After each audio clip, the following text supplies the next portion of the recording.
J'aimerais qu'on puisse prier ensemble juste avant la parole de Dieu. Seigneur mon Dieu, merci parce que tu agis pour ton peuple. Merci parce que tu agis pour les tiens, Seigneur. Merci parce que, Seigneur, tu es au milieu de nous encore ce matin. Tu vis bien sûr en nous, tu es dans nos cœurs. Et ce matin, tu te trouves dans ce lieu avec nous. Seigneur, alors je veux te louer, je veux te bénir. Et Seigneur mon Dieu, je veux te présenter encore ces moments. Je te présente ce moment de la parole, Seigneur, où ta parole va être proclamée.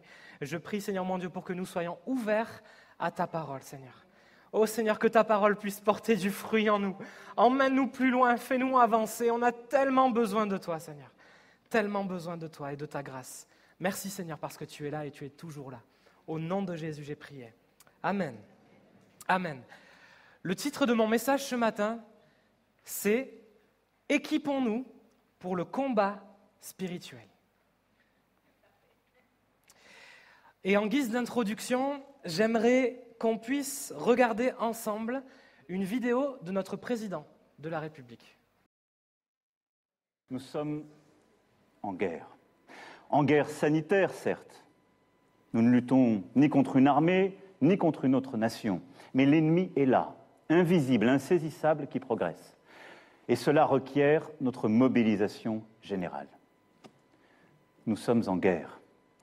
Toute l'action du gouvernement et du Parlement doit être désormais tournée vers le combat contre l'épidémie.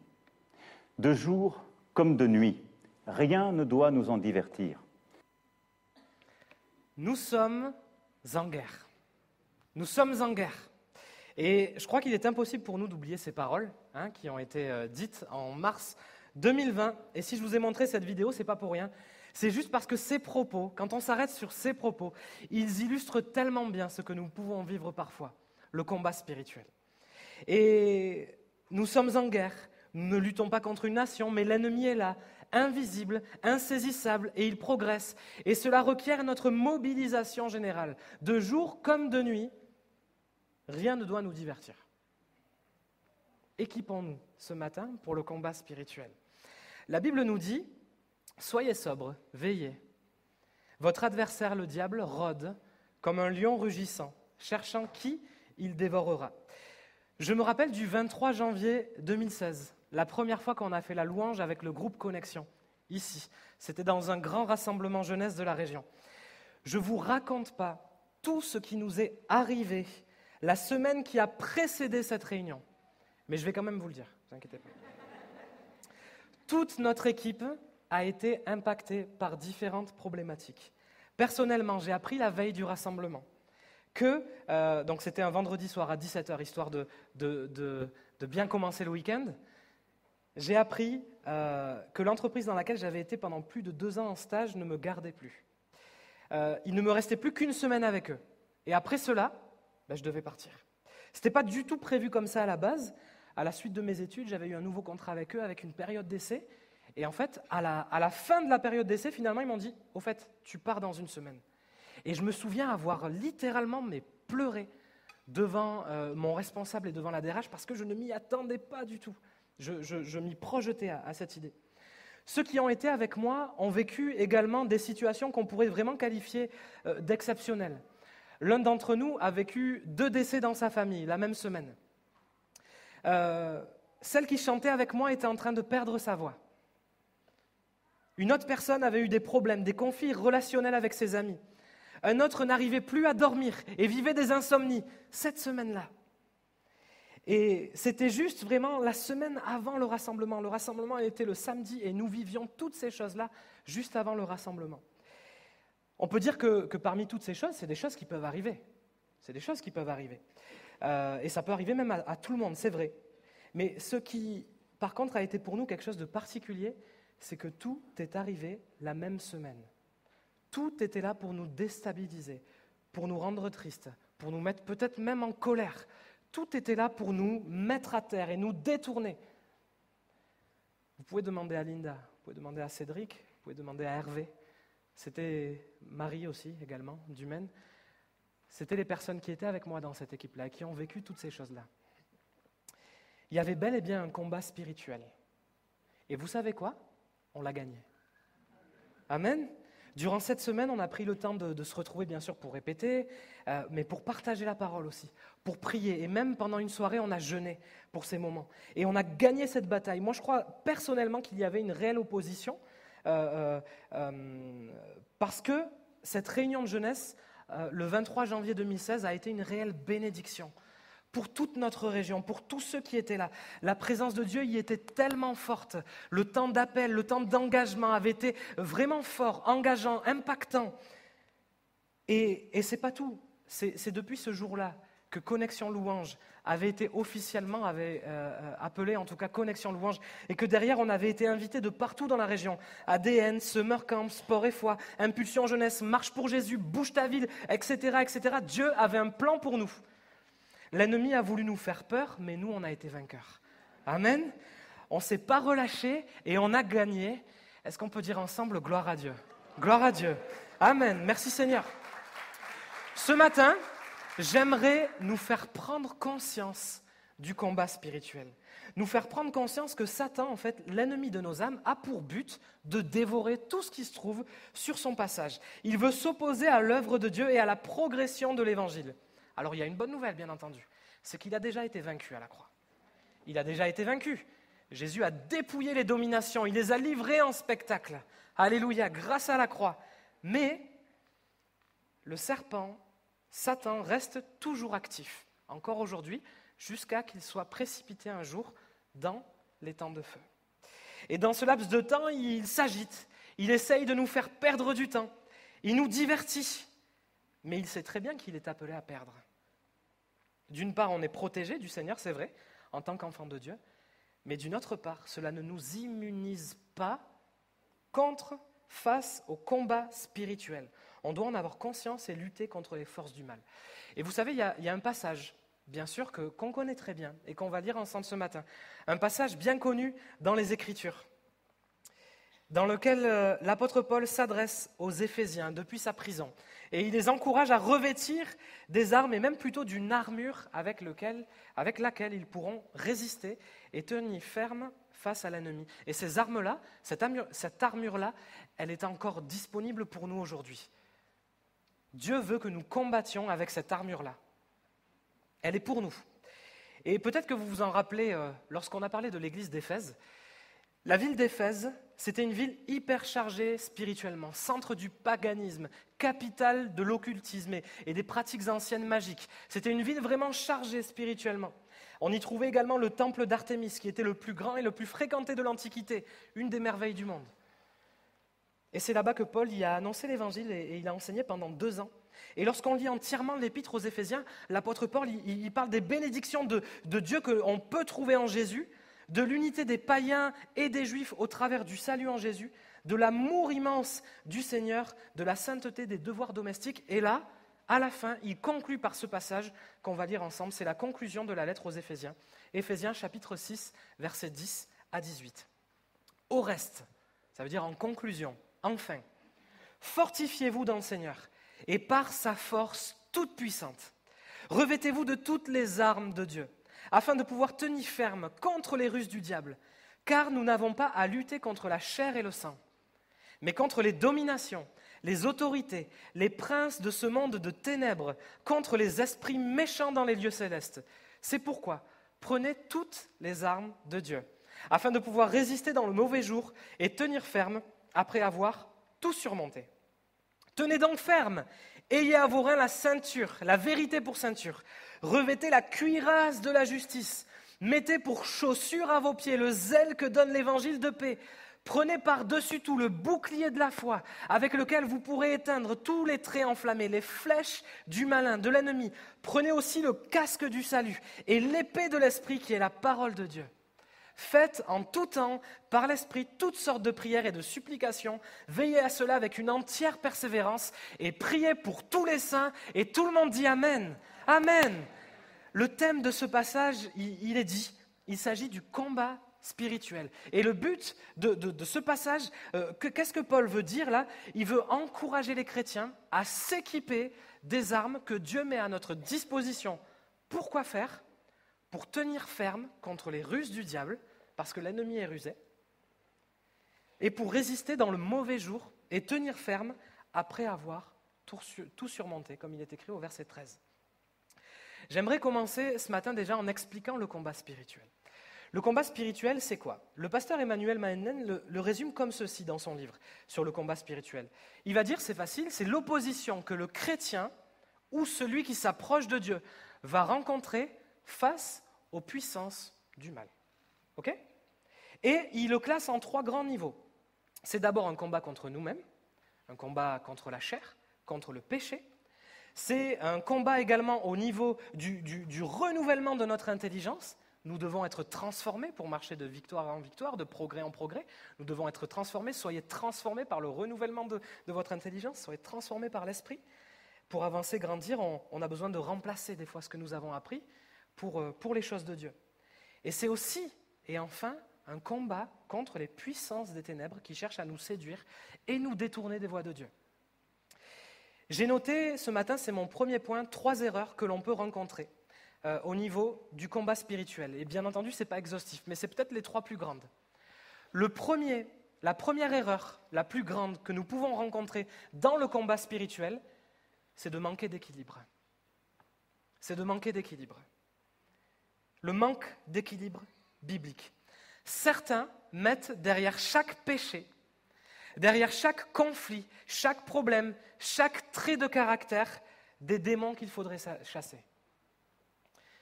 Il a un esprit critique. Ils vont inventer un esprit même par rapport à l'expression esprit critique. Il a un esprit critique. Il a un esprit moqueur. Il a un esprit de mauvais caractère. Alors, ce n'est pas un esprit de mauvais caractère. Il a un mauvais état d'esprit, mais ce n'est pas un esprit de mauvais caractère. Si on n'a pas crucifié la chair, ce n'est pas forcément un démon qui agit, mais c'est la chair qui prend toute sa place et qui se régale. C'est tout simplement ça. On ne peut pas tout mettre sur le dos de l'ennemi. On a un problème de frigo en ce moment, véridique. On a un problème de frigo. Ça fait des mois. Et ça fait quelques mois que notre frigidaire, il givre. Il givre et il s'arrête de fonctionner à un moment. Et à chaque fois, on l'ouvre, on le dégivre, on enlève la glace comme ça, et ensuite il remarche. Ne nous jugez pas, on va bientôt le changer. Okay? Arrêtez de nous juger ce matin. Mais on enlève des gros blocs de glace et ça repart. Mais on sait que si ça arrive à nouveau, on ne va pas mettre ça sur le dos de l'ennemi. Oh là là, le diable encore nous attaque, notre frigo tend. Non, le frigo, ça fait 18 ans qu'il est là. Bon, il a fait son temps, voilà. On ne va pas mettre ça sur le dos de l'ennemi, ok? Par contre, donc ça, c'est cet état d'esprit-là. Et après, on peut trouver un autre état d'esprit.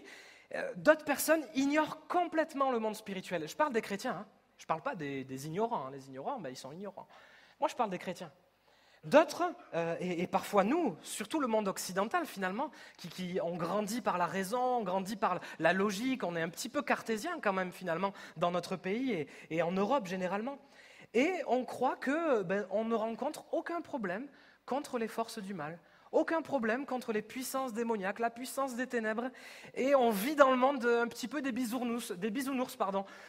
Dieu nous a sauvés et on est protégés vraiment de tout. Il ne se passe aucun problème, l'ennemi, il ne bouge pas, l'ennemi... Ah bon, mais il paraît qu'il rôde comme un lion rugissant, cherchant à dévorer, cherchant à prendre. Alors bien sûr, il faut de l'équilibre dans toutes ces choses. En fait, ce n'est pas ou noir ou blanc. Et moi, je crois que l'une des clés de la victoire dans le combat spirituel, c'est déjà de trouver le juste équilibre biblique. Le juste équilibre biblique. Jésus, il a parfois chassé des démons, et parfois, il a guéri des personnes sans mentionner d'activité démoniaque. Ok ? Le diable, bien sûr, aujourd'hui, ne peut pas nous toucher de la même façon que si nous étions sans Jésus. Bien entendu, Jésus s'oppose au mal, il est devant nous, il marche avec nous. Même si le diable fait du bruit, même s'il a une certaine force et la capacité de faire certaines choses, son pouvoir, il est limité. Le diable n'est pas tout-puissant, le diable n'est pas omniscient. Et ils ne peuvent rien faire face à Jésus, les puissances démoniaques. Pire que ça, mieux que ça même, ils sont soumis à l'autorité de Jésus. Au nom de Jésus, ils sont soumis.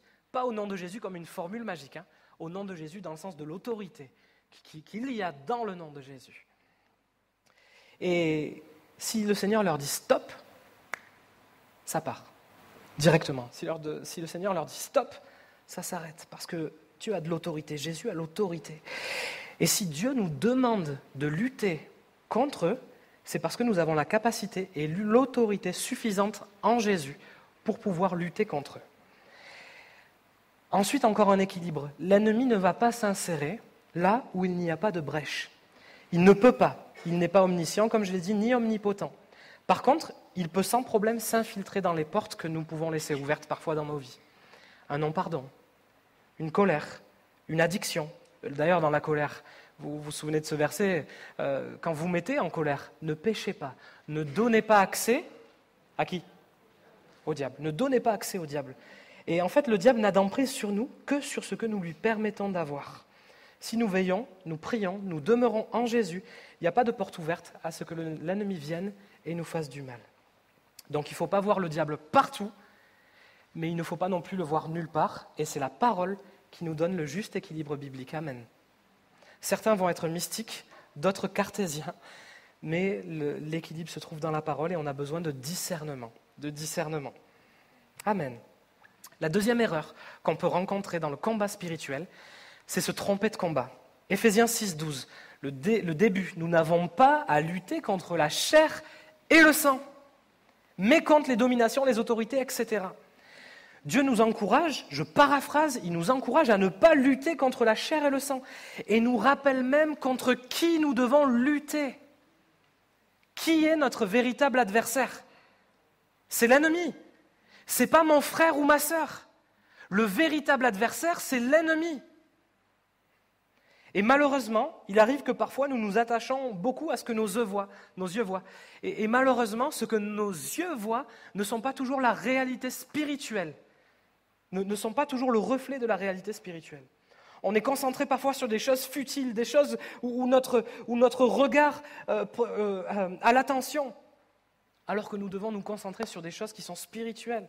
Parfois, on est attaché à des protocoles, à des manières de faire, à des principes, mais qui nous divisent plus que ce qui nous rassemble. Entre chrétiens, je parle. Moi, je suis persuadé que si l'ennemi, parfois, il ne peut pas nous toucher directement, il pourrait vraiment s'insérer dans toutes ces choses. Il pourrait insérer en nous des pensées et il peut se servir, il est rusé. On doit tenir ferme contre quoi ? Contre les ruses de l'ennemi. L'ennemi est rusé, l'ennemi est malin. Et je crois que s'il ne peut pas nous toucher directement, il veut nous emmener à nous détourner du combat que nous devons mener. Et parfois, malheureusement, il y a des combats que nous menons qui ne sont pas du tout à la gloire de Dieu. Ce n'est pas du tout le bon combat. Ce n'est pas du tout le combat de la foi. Ce n'est pas du tout le combat spirituel. C'est un combat qui est charnel. Et parfois, nous remplissons nos vies de combats charnels. Et résultat, c'est quoi ? Nous perdons du temps à nous divertir. Nous perdons du temps à nous diviser. Aujourd'hui, dans le corps de Christ, il y a des divisions, mais pour des choses qui sont vraiment futiles. Futiles. Alors, ça fait quelques années, mais à l'époque, une certaine partie du corps de Christ s'était divisée parce que nous ne buvions plus dans la coupe, mais nous buvions dans les petits verres. Une partie du corps de Christ s'est divisée. Est-ce que ce n'est pas quand même quelque chose de... Alors bien sûr, il y avait de la compréhension, il fallait emmener à ça, on ne l'a jamais fait, c'était nouveau finalement les petits verres. Mais quand même, est-ce qu'on avait besoin de se diviser pour ces choses-là ?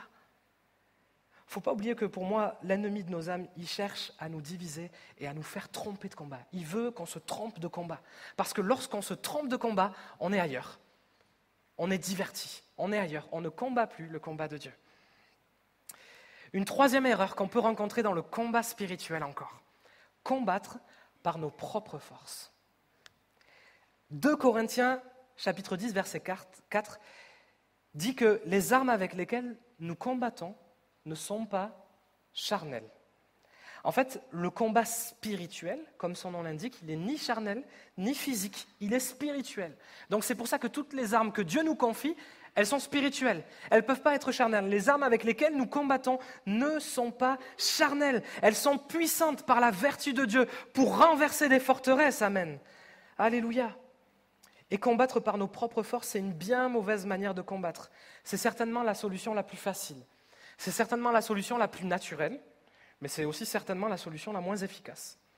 Lorsque je combats par la chair, que je réponds par la chair, dans une situation donnée, je prends le risque d'envenimer l'affaire, plus que finalement l'enlever. Je prends le risque d'envenimer. Et combien de fois, parfois, dans des situations données, nous ne prions pas et nous répondons par la chair et nous agissons par la chair. Nous devons combattre. C'est le combat chair-esprit aussi, le combat spirituel. Rappelons-nous de l'histoire dans laquelle David a combattu Goliath. Et le roi Saül lui avait donné une armure qui ne lui convenait pas, elle était trop grande, il ne s'est pas bien senti à l'intérieur. Mais qu'est-ce que David avait réellement besoin ? Il n'avait pas besoin d'une armure physique, il avait besoin d'une armure spirituelle. Et c'était quoi ? C'était la présence de Dieu. Et il s'avancera devant Goliath, 1 Samuel 17, verset 45, « Tu marches devant moi avec l'épée, avec la lance et le javelot.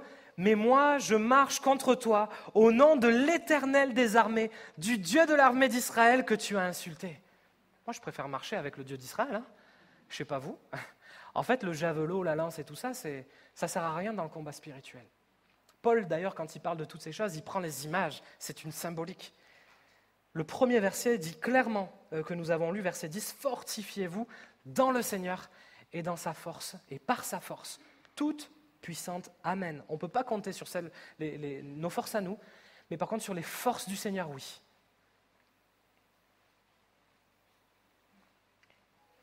Amen. C'est les erreurs qu'on peut retrouver dans le combat spirituel. Et bien sûr, il y en a d'autres. Ce n'est pas exhaustif ce matin, mais je pense que déjà, parfois on peut se reconnaître dans ces erreurs-là. Parfois on perd du temps. L'ennemi cherche à gagner du terrain et nous on perd du temps pour des choses futiles. On se trompe de combat. On combat par nos propres forces. Et parfois on manque d'équilibre. Le diable est partout. Le diable est nulle part. Seigneur, aide-nous à avoir du discernement. Et le discernement, on l'a avec la parole de Dieu et l'Esprit du Seigneur. C'est lui qui vient nous révéler. Amen. Alors justement, l'apôtre Paul, il parle de 6 armes à notre disposition. Et on va toutes les voir ce matin. Mon deuxième point, c'est « revêt-toi de l'armure de Dieu ». Pourquoi revêt-toi ? Parce que quand Paul dit « prenez les armes de Dieu », en fait il dit « revêtez-vous des armes de Dieu ». Habillez-vous des armes de Dieu. Habillez-vous, ça doit être comme un vêtement. Et ça, c'est le grec qui dit ça. Et donc il dit des armes, mais en fait, dans le grec, c'est la panoplie. La panoplie de Dieu. En fait, c'est un équipement qui est complet. C'est une armure complète. Toutes ces armes vont ensemble et en fait, elles sont indissociables les unes des autres.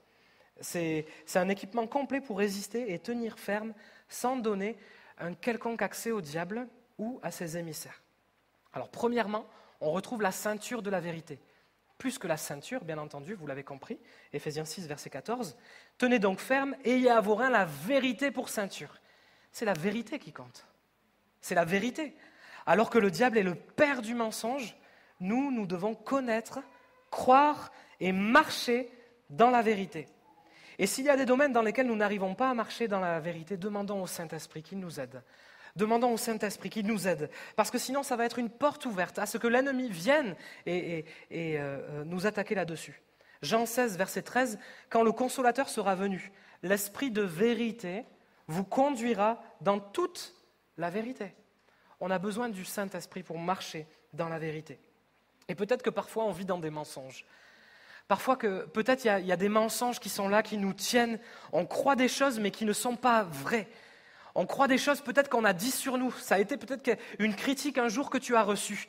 Quelqu'un qui a dit quelque chose sur toi et sur ta vie. Et depuis cette pensée-là, elle te bloque et elle t'arrête. Elle t'arrête complètement. Il y a comme un combat en fait. Est-ce que tu t'es posé la question si c'était la vérité ? Est-ce que Dieu dit la même chose de toi ? Qu'est-ce que Dieu dit de toi ? Qu'est-ce que la parole de Dieu dit de toi ? La parole de Dieu, elle dit que tu es son enfant. Et la parole de Dieu dit que rien ni personne ne t'éloignera, ne te séparera de l'amour manifesté en Jésus-Christ, de l'amour de Dieu manifesté en Jésus-Christ, notre Sauveur. Et aujourd'hui, le diable, il a une emprise grâce au mensonge. Il est le père du mensonge. Le père du mensonge, et il tient des personnes à cause du mensonge. Il peut te tenir dans la peur et dans l'anxiété. Mais Jésus veut libérer ce matin. Jésus veut libérer. Il veut libérer. La parole de Dieu libère. Et on doit lutter contre ces choses-là. On doit marcher dans la vérité. Nous sommes des enfants de Dieu.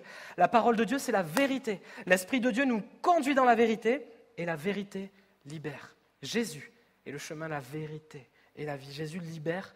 Alors marchons dans la vérité ce matin grâce au Saint-Esprit. La cuirasse de la justice. Éphésiens 6,14, revêtez, habillez-vous de la cuirasse de la justice. Et il est parlé plusieurs fois de la justice de Dieu dans la Bible. En grec, c'est traduit par dikaiosune. Ce n'est pas du japonais, c'est du grec. C'est une doctrine concernant le chemin pour atteindre un état approuvé par Dieu.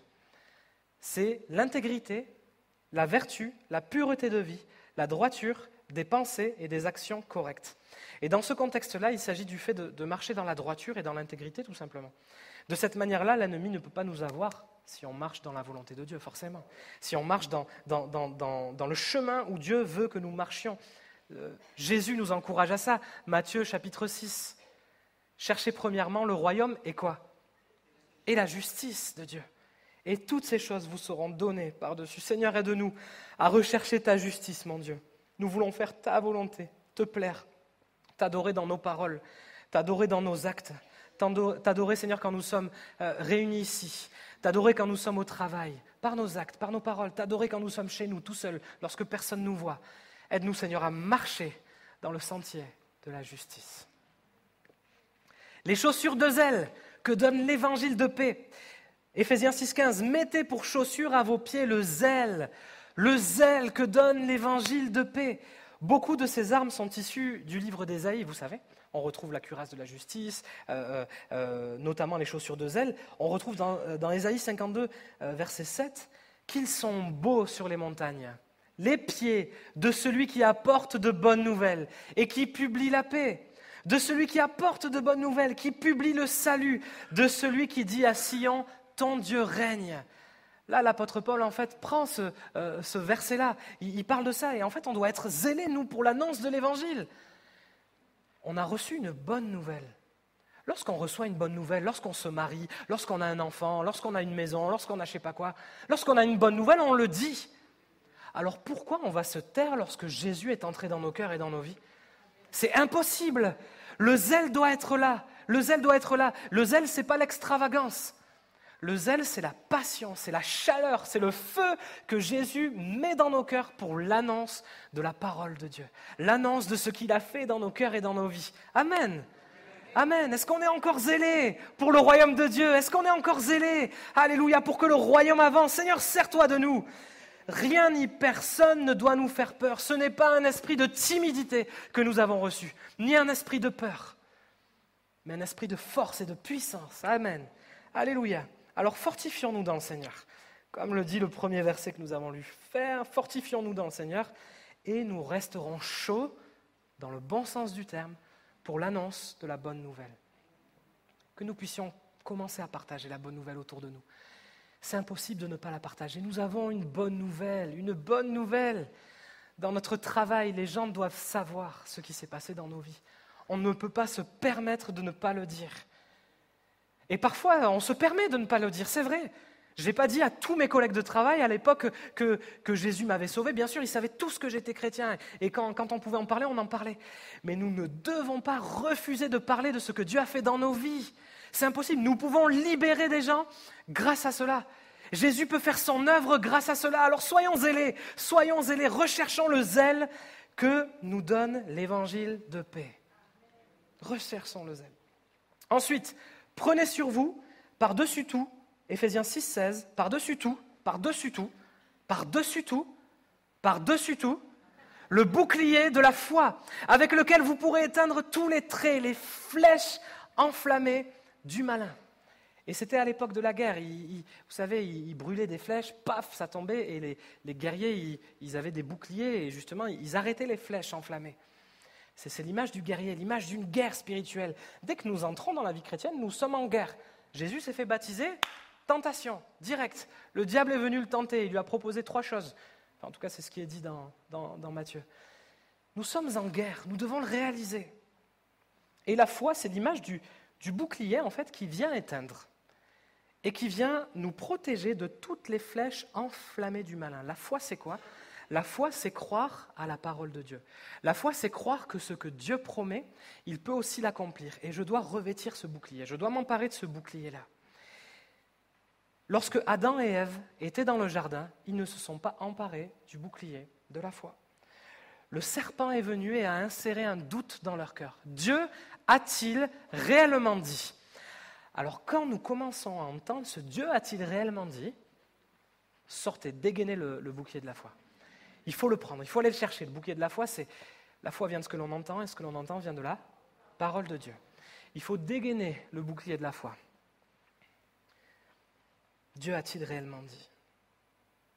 Il faut faire attention à ce que l'ennemi ne nous détourne pas. Parfois, nous pouvons entendre comme cette voix dans nos vies, alors que nous marchons dans les choses de Dieu.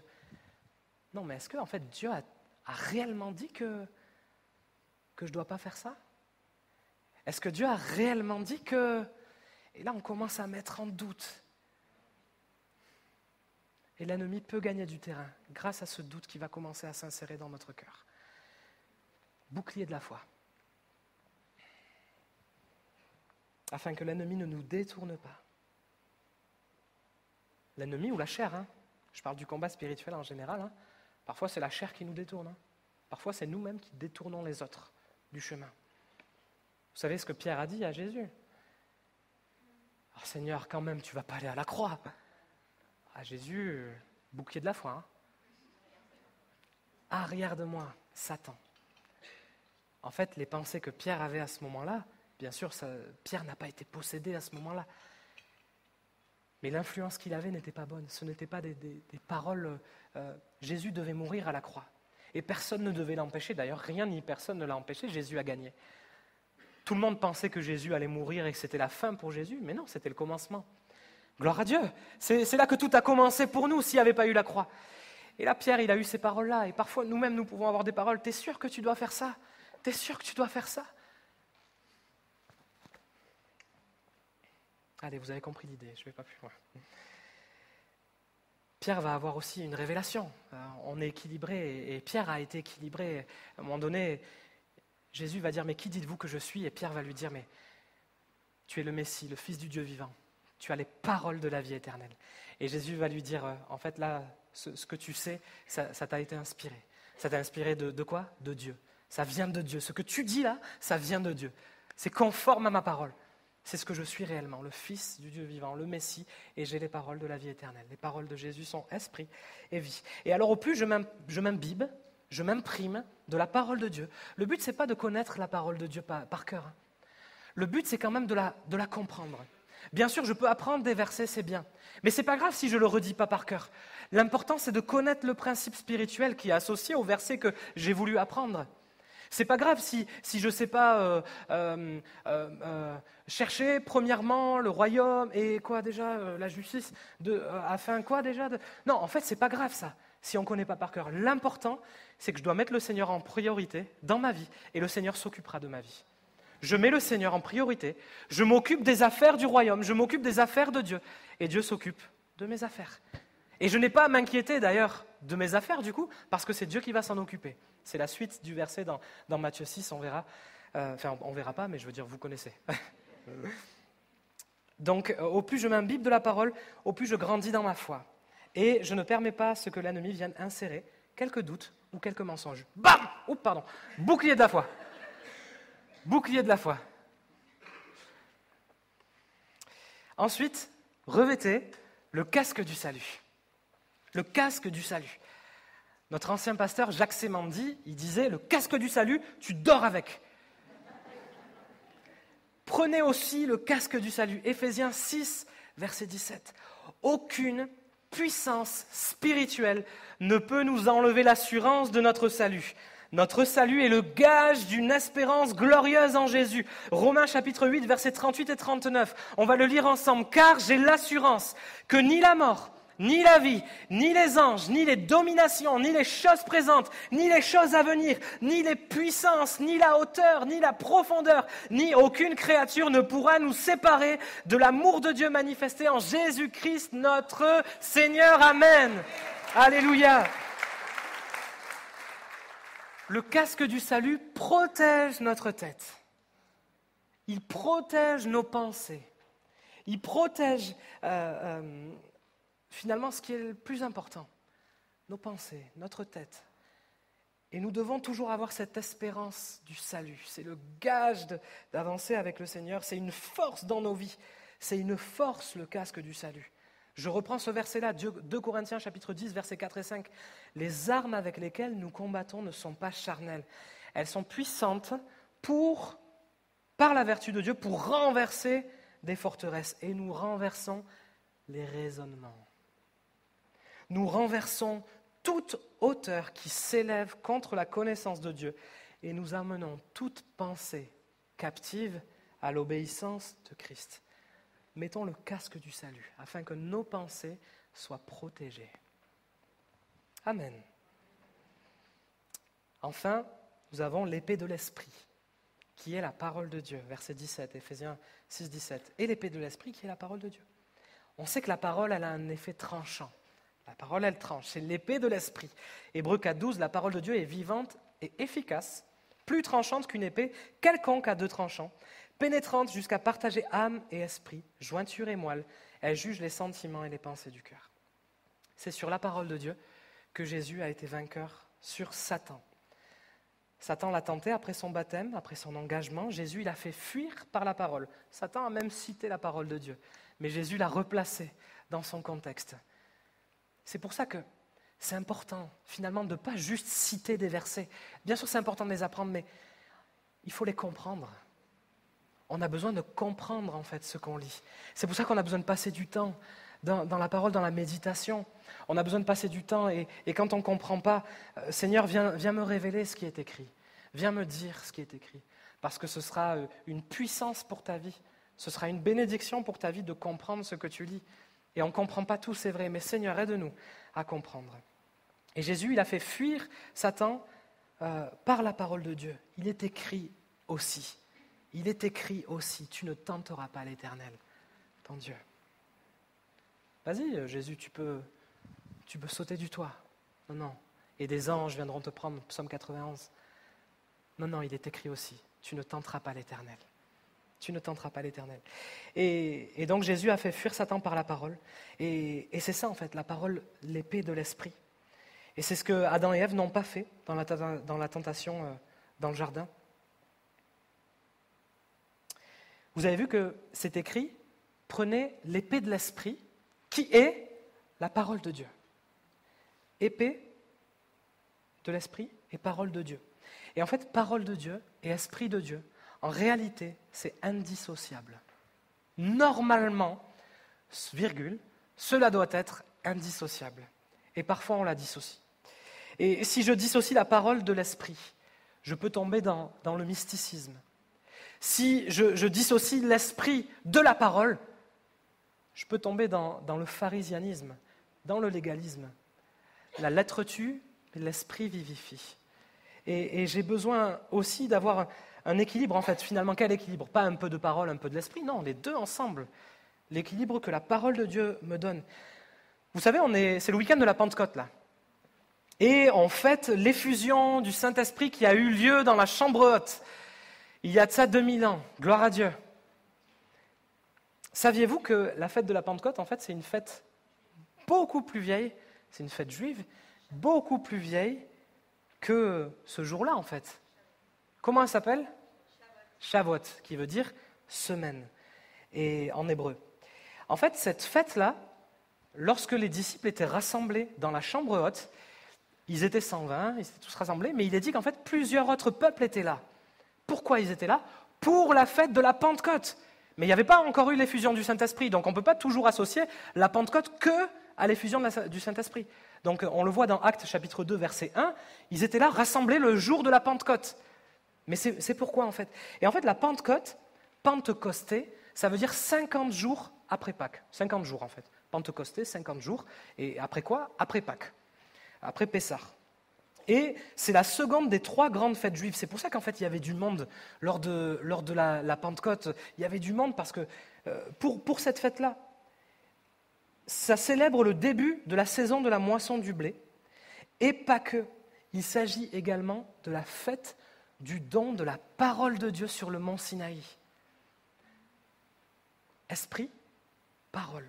Moi, j'ai trouvé ça juste incroyable, le rapport entre l'effusion du Saint-Esprit, le jour du don de la parole de Dieu sur le mont Sinaï. Et les Juifs célébraient le don de la parole de Dieu. Et ce jour-là, ils ont été baptisés, remplis du Saint-Esprit. Saint-Esprit, Bible, enfin Saint-Esprit, parole de Dieu. Et on le sait, on le croit, les paroles de Jésus sont esprit et vie. Amen.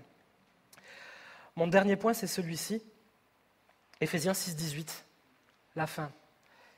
Faites en tout temps par l'Esprit toutes sortes de prières et de supplications. Veillez à cela avec quoi ? Une entière persévérance. Et priez pour tous les saints. L'efficacité de toutes les armes, de l'armure que nous avons vue, elle repose sur la prière. L'efficacité de toutes ces armes. Et Paul continuera même ce passage en disant, priez pour moi, afin que je fasse connaître avec assurance, hardiesse, zèle et liberté le mystère de l'Évangile. En fait, sans la prière, on est directement perdant dans le combat spirituel. Dans tous nos combats, sans la prière, on est perdant. Ça, c'est clair et net. Et dans ce dernier verset, on voit que c'est réellement important la prière. Finalement, Paul conclut tout ça par la prière.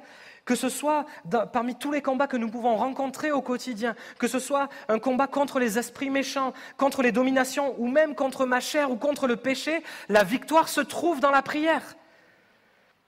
Il n'y a pas de victoire sans combat. Il n'y a pas de victoire spirituelle sans combat dans la prière. Et puisque le combat est spirituel, je dois combattre spirituellement parlant, donc dans la prière et de manière spirituelle. Les armes qu'on a vues, ce n'est pas un prétexte pour ne pas prier. Au contraire, la prière, c'est le socle sur lequel va s'appuyer l'efficacité de toutes ces armes que Dieu met à notre disposition. Et d'ailleurs, on ne peut pas utiliser les armes uniquement sur le moment clé, mais il faut pouvoir les utiliser et les maîtriser en fait en tout temps, pour ne pas nous laisser avoir. On doit veiller, veillez-y. Comment c'est écrit ? Veillez-y, veillez à cela, veillez à tout cela, avec une entière persévérance. Le combat spirituel donc doit se faire avec persévérance, parce que tant que nous serons sur cette terre et que l'ennemi ne sera pas précipité dans les temps de feu, il essaiera de nous atteindre et de nous faire tomber. Nous sommes bien sûr protégés en Jésus, c'est vrai. Mais l'ennemi est là quand même. Et on ne doit pas ne pas le voir. On doit faire attention. Satan n'a d'emprise sur nous que ce que nous lui laissons en fait. Et on ne doit rien lui laisser. On ne doit pas avoir de porte ouverte. Et on doit persévérer. Veiller à toutes ces choses qu'on a vues ensemble, qu'on a lues ensemble. Et veiller à toutes ces choses en persévérant. Et c'est ce qu'on doit faire. Fortifie-nous, Seigneur, pour persévérer jusqu'à la fin. Fortifie-nous, fortifiez-vous dans le Seigneur et par sa force toute puissante. Amen.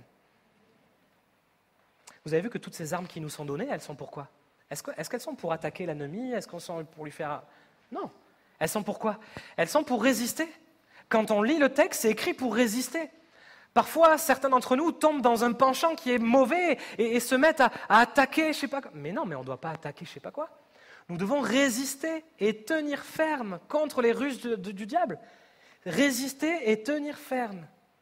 Ça, c'est le but de pourquoi les armes nous sont données. Et enfin, Paul finit comme ça, priez pour tous les saints. En fait, prier, le combat spirituel ne doit pas nous faire oublier les autres, oublier les saints. Les saints, c'est quoi ? Ce n'est pas les saints de l'Église catholique, c'est vous et moi les saints.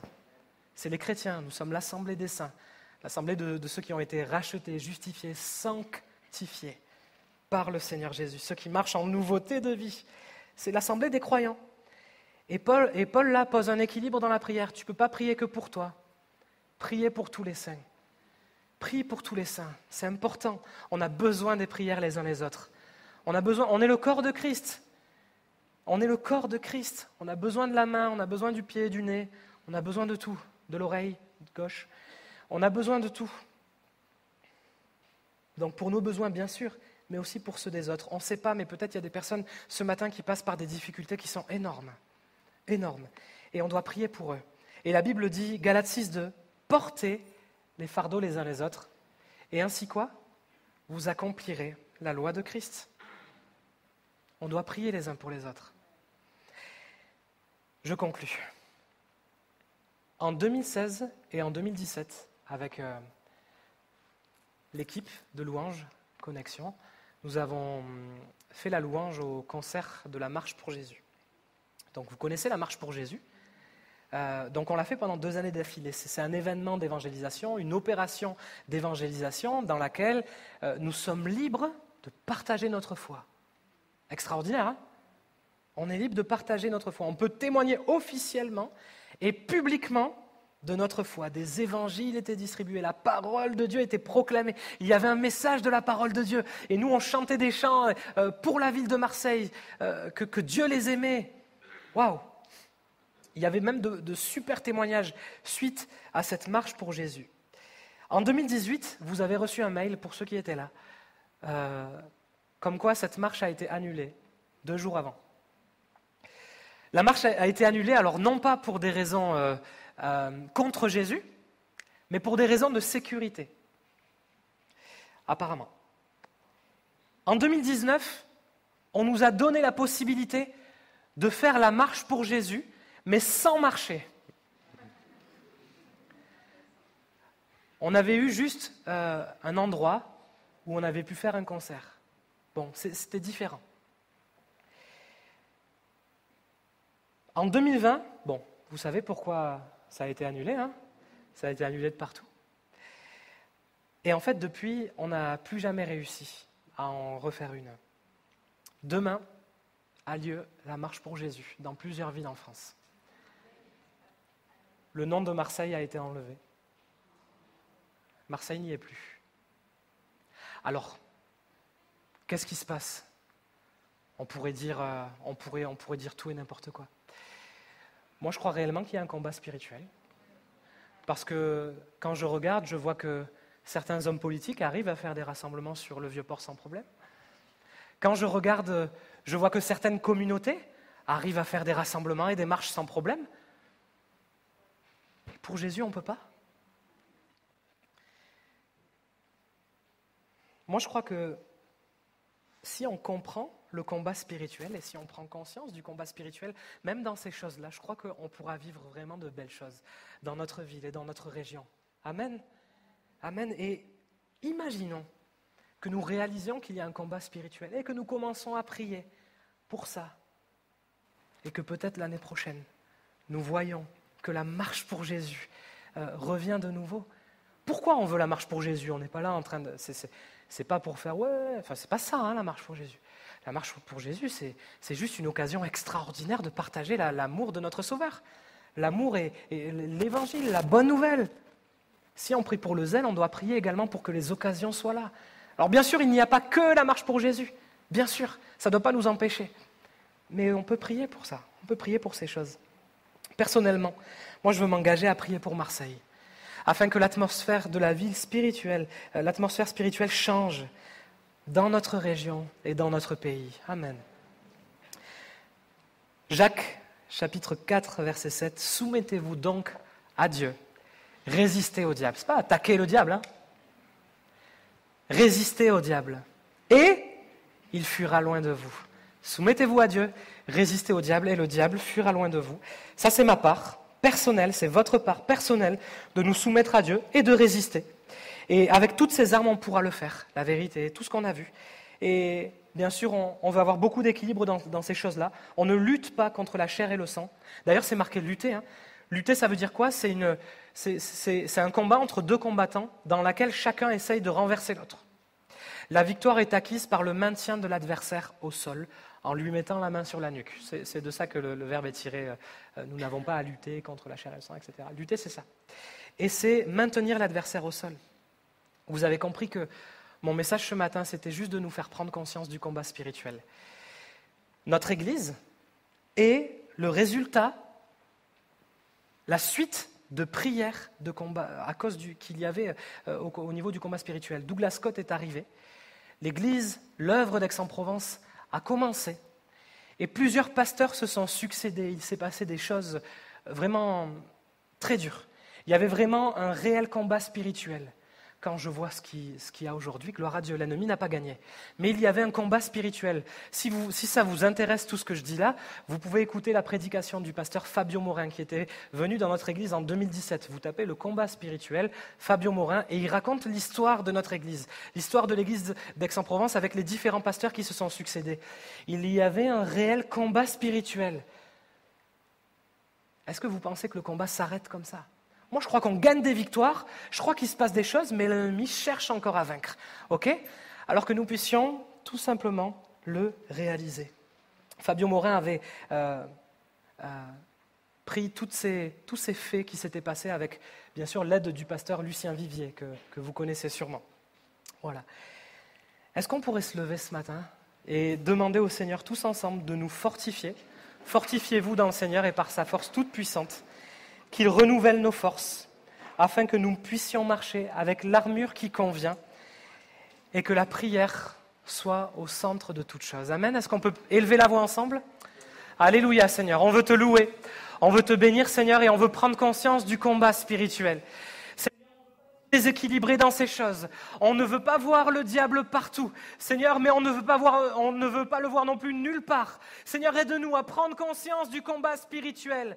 Aide-nous, Seigneur mon Dieu, à marcher dans la vérité, dans la justice, dans le zèle. Oh Seigneur mon Dieu, aide-nous à marcher avec la parole de Dieu. Viens fortifier, Seigneur mon Dieu, ceux peut-être qui vivent dans le mensonge, Seigneur, ce matin. Viens les libérer par ta vérité, Seigneur mon Dieu. C'est toi qui dis la vérité. C'est toi, Seigneur mon Dieu, qui dis la vérité. Ta parole est la vérité. Tes paroles sont esprit et vie. Alors viens libérer, Seigneur mon Dieu, ce matin, ceux qui vivent sous le mensonge, sous l'emprise de l'ennemi, Seigneur mon Dieu. Viens libérer, viens faire ton œuvre. Nous voulons prier les uns pour les autres, Seigneur. Prions les uns pour les autres. Nous voulons prier les uns pour les autres. Seigneur mon Dieu, je te prie pour mon frère, ma sœur, qui galère peut-être, qui vit une difficulté, Seigneur mon Dieu, peut-être en ce moment. Oh Seigneur, qui combat, je veux te prier pour elle, je veux te prier pour lui, Seigneur mon Dieu. Seigneur, même si je ne connais pas, toi tu connais toutes choses. Nous voulons prier les uns pour les autres, porter les fardeaux les uns pour les autres. Et ainsi nous accomplirons la loi de Christ, Seigneur mon Dieu. C'est ce que tu veux pour ton Église, je crois, Seigneur Jésus. Donne-nous, Seigneur mon Dieu, d'avoir conscience de ce combat et de ne pas marcher comme si les forces du mal n'existaient pas. Oh Seigneur, merci parce que Seigneur aussi, c'est vrai que c'est toi qui donnes l'équilibre dans la parole. Seigneur, tu es auprès de nous chaque jour et nous n'aurons pas peur, Seigneur, parce que toi tu es auprès de nous. Même si Goliath est devant nous, Seigneur, toi tu marches avec nous et nous marchons avec l'Éternel des armées. Nous marchons avec le Dieu victorieux, le Jésus qui a tout gagné, tout vaincu à la croix. Alors merci Seigneur mon Dieu pour cette victoire que tu nous communiques encore aujourd'hui. Merci Seigneur mon Dieu pour la prière. Nous voulons persévérer dans la prière. Nous voulons marcher dans tes voies. Merci Jésus de nous aider encore ce matin à accomplir ta parole et tout ce que tu dis. Et au nom de Jésus, j'ai prié ce matin. Nous avons prié. Amen. Amen. Alléluia. Amen.